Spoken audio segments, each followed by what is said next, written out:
Welcome back to the Halloween movie marathon, and today we're talking about one of my all-time favorites, Cabin in the Woods, directed by Goddard. And I gotta warn you guys, this review will contain spoilers, and I really mean that. If you have not seen Cabin in the Woods, turn this video off, watch the film, then come back, because ruining this movie is not something that I want to do. So what is Cabin in the Woods all about? Well, on paper, it seems like every single horror movie you've ever seen. It's about a group of college students, and they are looking for a nice, fun retreat at a cabin in the woods where they spend the weekend. You know, to have sex, drink alcohol, blah, blah, blah. We've seen it a million times before. And then there is some evil that wants to destroy them. That's the gist of it.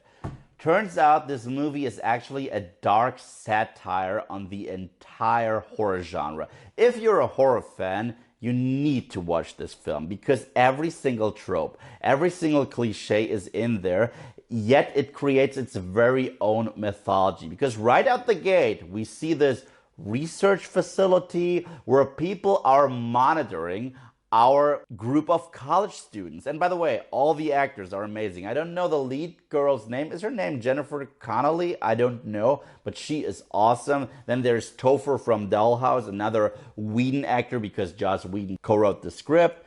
Then we got Chris Hemsworth, Thor, he's legit. But I also love the people monitoring them. They just seem like average working class people. It seems like it's their job to monitor them and to make sure that bad stuff happens to them. And at first you're like, I don't understand what's going on here.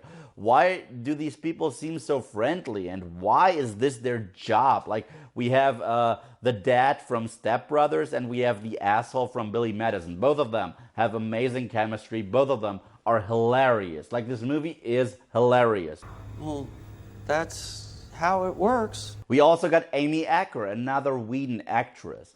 So it seems like there's this research facility where they're studying these college students. And they are your typical crew. You got the jock, you got the idiot, you got the virgin, you got the slut, and you got the scholar. Interesting thing though is, even though everyone calls them that, they are layered characters and they don't want to be called that. Like they're so much more than just one character trait. They are so much more than your average Jason victims.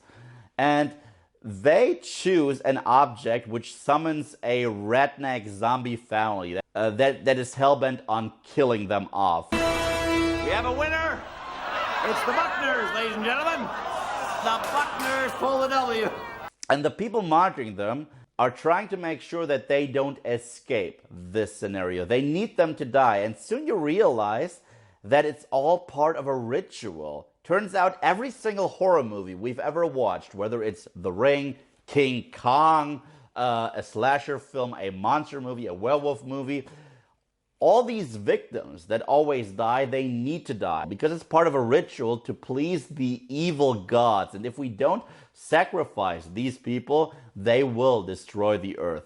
That is great commentary because the folks monitoring the situation are basically us, the audience, watching yet another group of teenagers, or in this case college students, getting slaughtered. Then we got the characters themselves, this time being unwilling to die. And it's sort of a behind the scenes of every single horror movie. I already published a video regarding this film where I tried to link it to the Buffyverse, the Joss Whedon verse, like where all of his shows take place.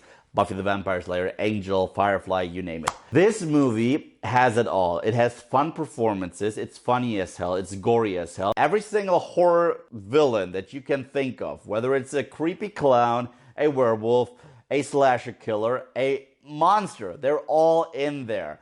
And by the end, it's so funny. We even get a surprise cameo by Sigourney Weaver. The Scream Queen herself is actually the director of this facility. Yet our two last remaining survivors refuse to die and the world just ends.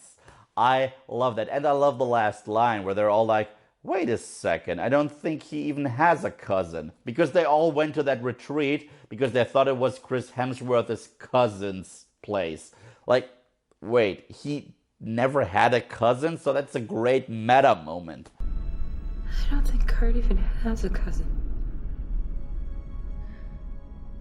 Huh.